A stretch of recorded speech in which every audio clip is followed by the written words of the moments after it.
Hey y'all, welcome to the Coyote Trapping School podcast. I'm your host, Chris Pope.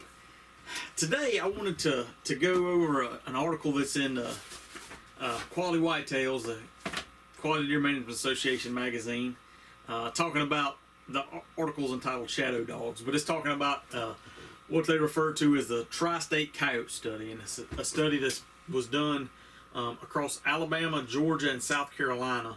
And some of the data and things in here are things that I picked out when I attended a kind of a predator day at the QDMA headquarters. And I believe one of the this article was written by Dr. Mike Chamberlain and Dr. Joey Hinton. And I believe that at that day it was Dr. Joey Hinton was there, kind of giving a summary of the study. And some of the data is some of the same things that we talked about in some of our previous studies about coyote biology and behavior. And this is a really neat article, and it, of course, being in Quality Whitetails, it kind of pertains to deer hunting and how this may apply to deer managers. But I'm looking at it as, how can we take this data and apply it to catching coyotes, right? Because that's what my mind's always thinking on. And how can we try to use this? And so I'm going to reach out to Dr. Chamberlain. He's a professor at the University of Georgia, which is not too far up the road, and I'm an alumni there at the Warnell School of Forest Resources. So I'd like to try to reach out to him or Dr. Joey Hinton and see if I can kind of pick their brain, not from a deer manager's perspective, but more from a coyote trapper's perspective. And I actually know, I believe it was Rusty Johnson and Mark June were the trappers that collared. So let's see, where is it in here? They trapped and collared 190 coyotes for 3 years across Georgia, Alabama, and South Carolina. And so that's they had a pretty significant working set there, and all this was funded through the Department of Natural Resources for Alabama, Georgia, and South Carolina. And like I said, I mean, they're looking at it from a overall predation standpoint, but mainly for deer. And so there's a couple of interesting things here. They talk about the two types of coyotes that we've talked about before: the residents and the transients. And one thing from a manager's perspective, but also a trapper's perspective, one thing that I highlighted here is so we also noted that more than 35% of all coyotes on the landscape are transients. If you remove a transient coyote, you've done nothing to impact the local dynamics of the coyote population relative to influences on deer or other species. So they're saying there, if you take a transient coyote, if you kill, trap, remove a transient coyote, that void is going to be filled very quickly. And they say, so they say even with resident coyotes, even when resident coyotes are removed, that void gets filled within days up to weeks. So if you're talking transient coyotes, there could be new coyotes coming through daily there. And so from my perspective, my thinking is, if you could somehow determine, or obviously it wouldn't be specific or guaranteed, but if you could kind of decipher from their research what made up transient habitat from resident habitat, that could potentially lead you to be able to better target higher coyote numbers, in my mind now, just thinking about it, by targeting transient coyote areas. Because a resident area may only have, and one thing that is not real clear in this article that I would like to get some more clarity on is they talk about packs, and when they're in their scat analysis and research on scat and what they prey items, they talk about it from a pack perspective, and it's kind of crazy, but they can do DNA analysis on that scat and identify, they can identify a specific coyote and where he's been just by DNA analysis on the scat. So that's one thing that is they're never clear on, how large is a pack, and that may be something that's kind of vague. Obviously, there's going to be ebbs and flows. So is a pack adult pair and they're the young of their year, or could it be more than that? I don't know. But to me, that if you could kind of key in on the characteristics of transient locations, that could be an opportunity. That's where these guys, in my opinion, that's where these guys that talk about catching, 8, 10, 12, 14 coyotes at a location, they're in a transient area. They're in an area where there's coyotes constantly traveling, and that's a hot spot. That's where we want to be, right? To catch as many as we can. So I think that is very very intriguing to me. Let's see, from talking about the prey items, pretty surprising to me. It said overall we found deer were the single most important prey item, as deer were most frequently identified in scats. So that's pretty impressive. Now they did use the hairs, and they went pretty in depth, and so they used hair from the scat, looked at it through a microscope to determine whether it was adult or fawn. And so they found that 7 months of the year contained fawn. The scat contained fawns, but all 12 months of the year contained adult deer. Signs of adult deer. One thing it said, obviously, that the consumption varied among packs, but we found that on average packs consumed about 29 pounds of adult deer per month. Likewise, fawns consumption averaged about 4 pounds per pack per month. So across the year, packs consumed an average of 600 pounds of deer, which kind of sounds like a lot, but that's more than 2 deer unless you're in the Midwest, but 3 or 4 deer over a year. Throughout the year, that's not that huge of an impact. Now, that depends on, if 100 pounds of that's fawns at 4 pounds apiece, that's having a lot more impact. But you think that you think of an adult deer being 120, 100, even 100 pounds. That's a deer every 2 months. So I don't know, that to me that number wasn't as impressive, but like I said, it's hard to get a good feel for what is that ratio of fawns in there, because like I said, if 100 pounds of that 600 pounds is fawns, that changes the game, and that does start to have a lot more significant impact on your deer population. One thing that I really thought that really stood out to me was they talked about with the availability of carcasses, feral hogs, raccoons, and possums, often roadkill species, those rarely occurred in scat studies. So, especially new trappers, I feel like a lot of times talk about wanting to, set up bait stations and use their raccoons or whatever for bait.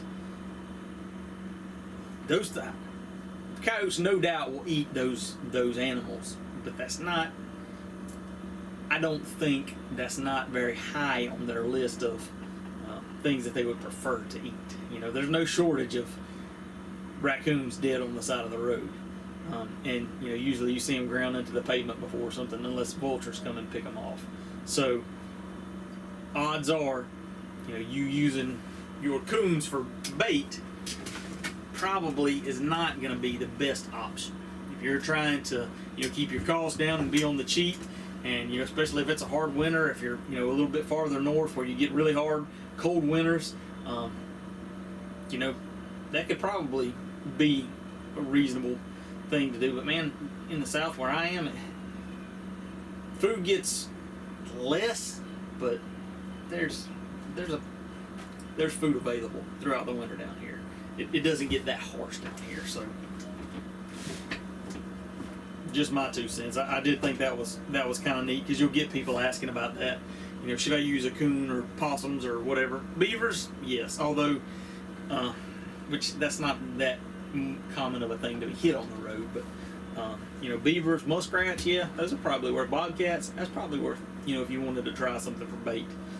Otters, raccoons, possums, probably not. Don't waste your time on that. Another thing that they talked about was territory size, and you know, territory size also, I guess, territory size was dictated by vegetation density. So let me see if I can find.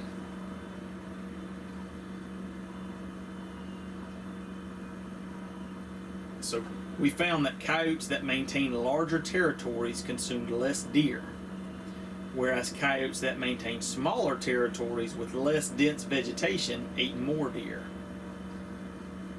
So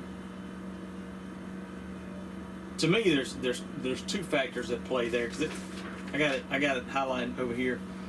So less vegetation density translates to deer showing up more in coyote diets. And the one thing they talk about is, for deer managers, obviously, try to get more vegetation, try to get a more dense understory. And to me, that does 2 things. That allows escape routes, and you know, makes it harder for coyotes to spot the deer and to, you know, find where the fawns are laying, so to speak. But it also, I mean, that's the habitat for the prey base, right? So your rabbits, your mice, your voles and shrews and all that stuff. And so, let me see where it said.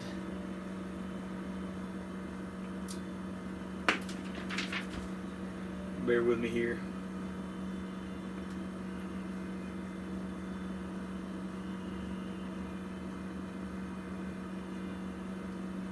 So, coyotes maintaining larger territories likely inhabited areas of the landscape with lower quality habitat, and therefore had to balance energy gain with loss.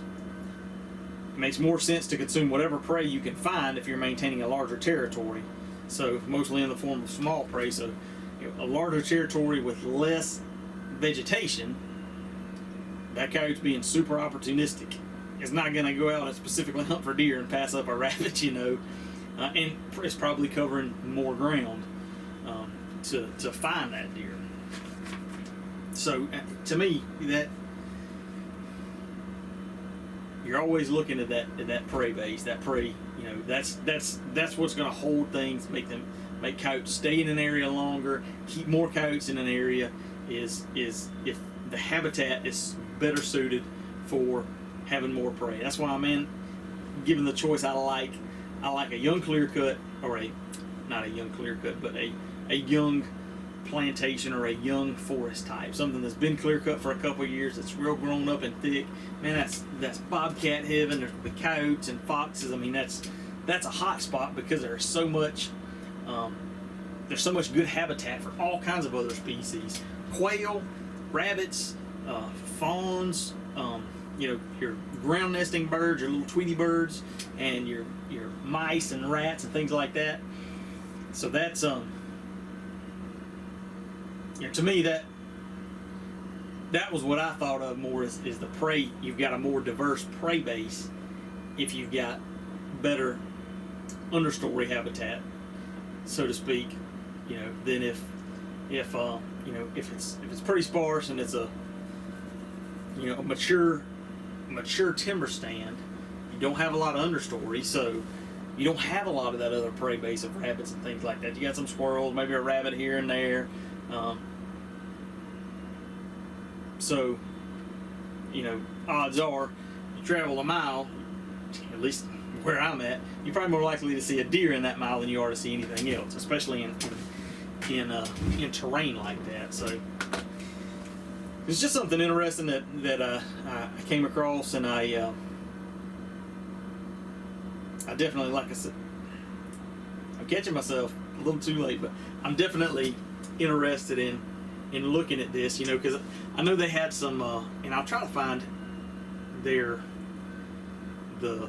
paper that was published on this, because I know they published a paper in something, Journal of Wildlife Management or something like that details all these findings, and it's probably got graphics on territories and the GPS graphics of different home ranges and how coyotes travel and things like that. So I think there could be a lot of potential here to look at this from a trapper's perspective and really get some good stuff out of it. So I'm going to try to work on that a little bit more, because I think that's really interesting.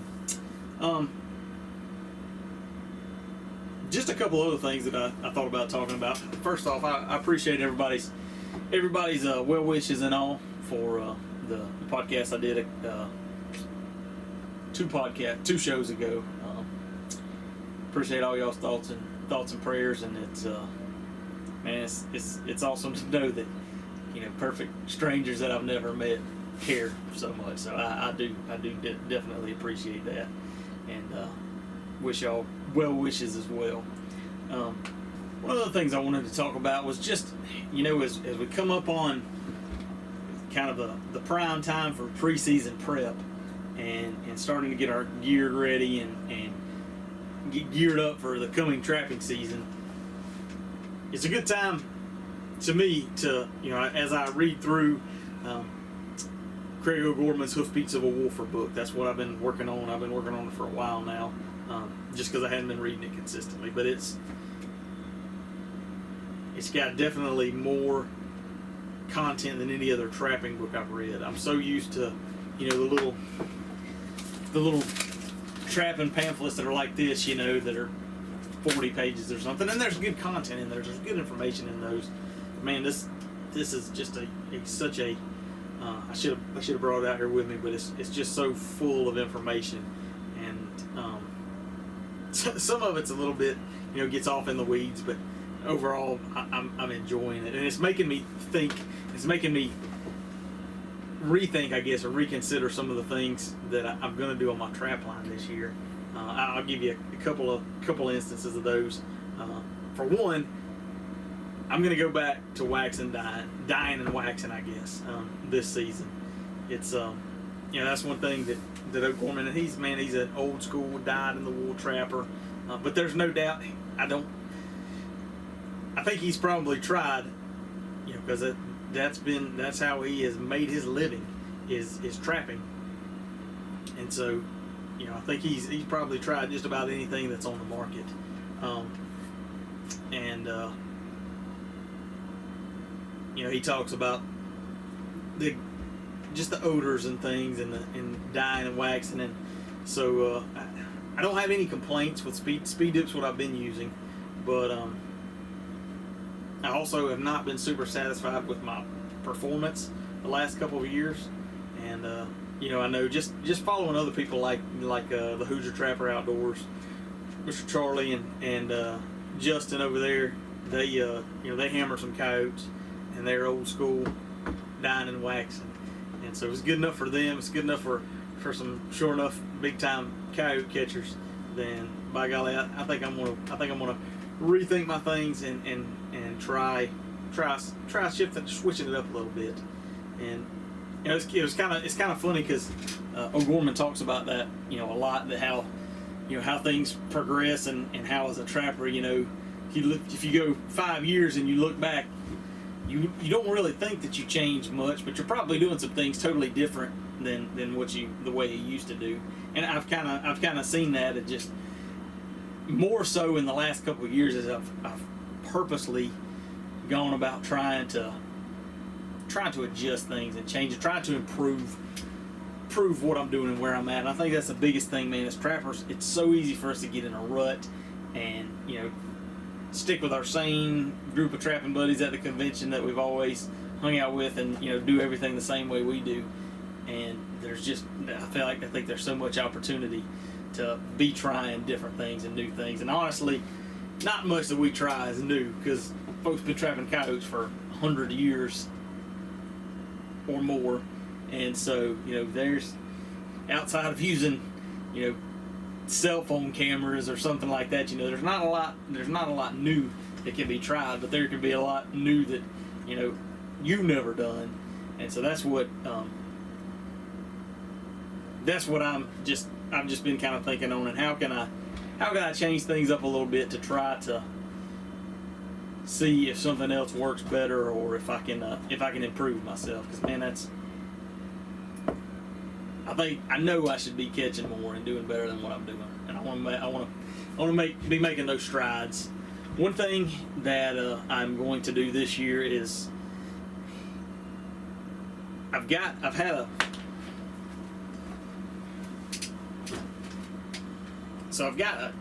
several, the standard trapping augers that most trapping supply places sell. I think I got a 2-inch and a 3-inch or something like that, 1-inch and a 3-inch. I got a large one and a small one. They're only 18 inches long. And one of the things that O'Gorman talks about is using large holes and deep holes. And he talks like 30 inches deep, to make sure that nothing, something's got a sure enough work, and spend a lot of time at that, said if it's going to get anything out. So I don't know if y'all ever heard or seen or run across firstshedfabrications.com, but that's where I've ordered a couple things. Now recently I went back and painted some of my stuff, some of my off-season work, to kind of make, because I lost one of my, I got a pogo driver that I lost somewhere. I don't know what the heck I did with it. But I ordered, bear with me, I ordered this Wolfang driver, and it was painted this orange. Now I wore most of this off, and I repainted it, but I also ordered this trowel from First Shed Fabrications, and it wasn't painted, but I've painted it up, and I've been super happy. I mean, these are sure enough quality, heavy duty, built for the trap line equipment. And so he also sells augers in 18, 24, and I think it may be limited quantities, but a 36-inch. And so I think at minimum I'm going to go with a 24-inch auger this year with a hammer drill. We have pretty hard red clay around here where I'm at, and so using a regular 18-volt drill, it's hit or miss. Some places you can hit it and get a decent hole in, and some places it just ain't happening. So that's I'm gonna try to make my holes deeper and more effective, because even and I'm world's worst at being lazy about and I've showed y'all this, my technique of just digging enough to get a what looks like a big hole, but it's only maybe 6 inches, and then I'll use my stake driver and water out another hole that I can shove some bait and lure down. But one of the other things that O'Gorman talks about, and you have to take, in my mind, I take this as with a little bit of a grain of salt, because he sells bait and lure, but he talks about using large quantities of lure, or not so much lure, but bait, and theorizing that coyotes may even be able to sense, or be able to smell and get a feel for the volume of bait. They may be able to smell and say, well, that's that little bit of bait is not really worth my time of going with. That little bit of smell is not worth my time getting after, versus, man, that smells like a lot. This is going to be a good meal for me.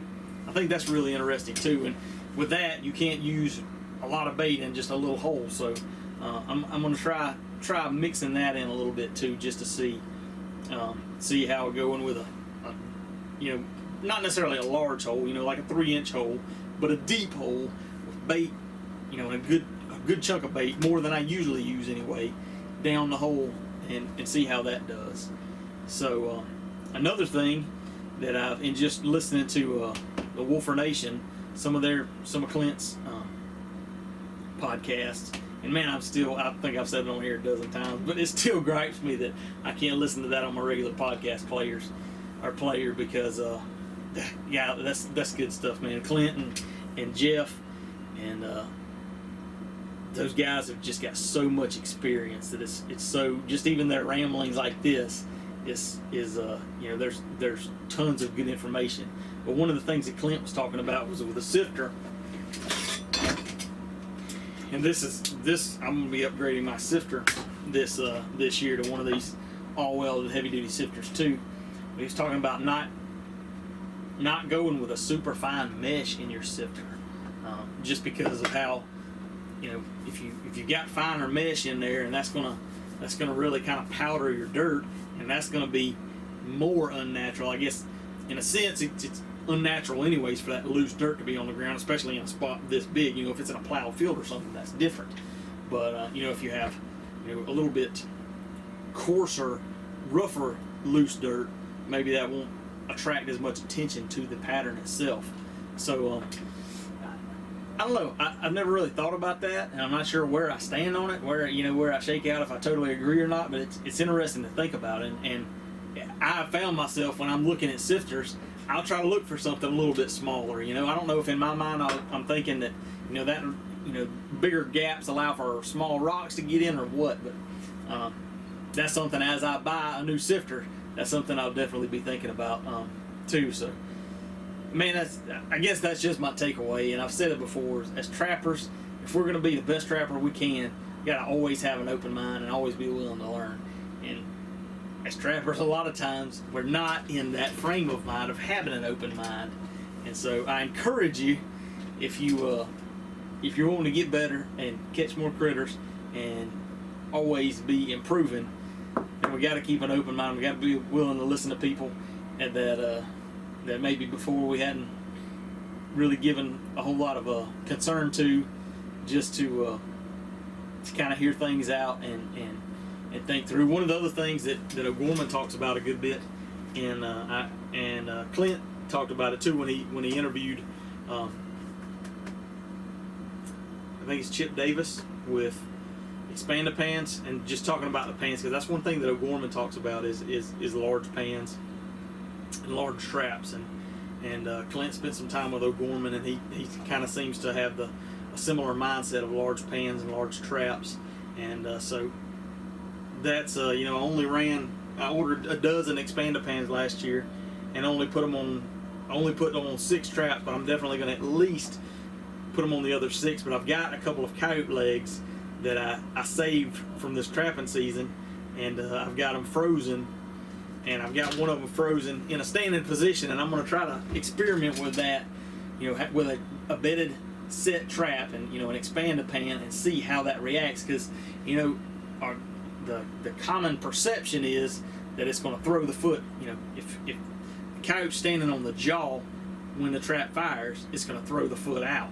But you've also got to think that the whole trap is moving, not just it's not just the jaw that's coming up. That whole trap is coming up, and so I don't know. I got to see if I can get it figured out to take some really slow motion video. But that's something I hope to be coming out with soon, is just kind of play and mess with the some of the expanded pans, and also just some of the standard pans, but some of the weird ways that if he steps on the dog, is that going to throw his foot off, and just different things like that. So it won't be perfect, because I won't be able to match the exact pounds downward pressure in all coast, but I think it'll be interesting to see, and at least give us an idea of maybe what happens when that trap does fire. So anyway, I think that's most of the rambling that I've got for tonight. Hopefully we catching some hogs. Stay tuned, because I'll definitely be filming and putting all of my hog endeavors, my new hog trapping endeavors, on YouTube as well. I hope y'all find that interesting and can get some use out of that. I'm really excited about that, and man, I got a sickness, I guess. That's all I can constantly rotates around in my mind, is how to catch more critters and how to catch different critters. I love it. That fascinates me to no end. So anyway, hope y'all enjoy. Hope y'all are thinking as hard as I am, and we'll catch you next time.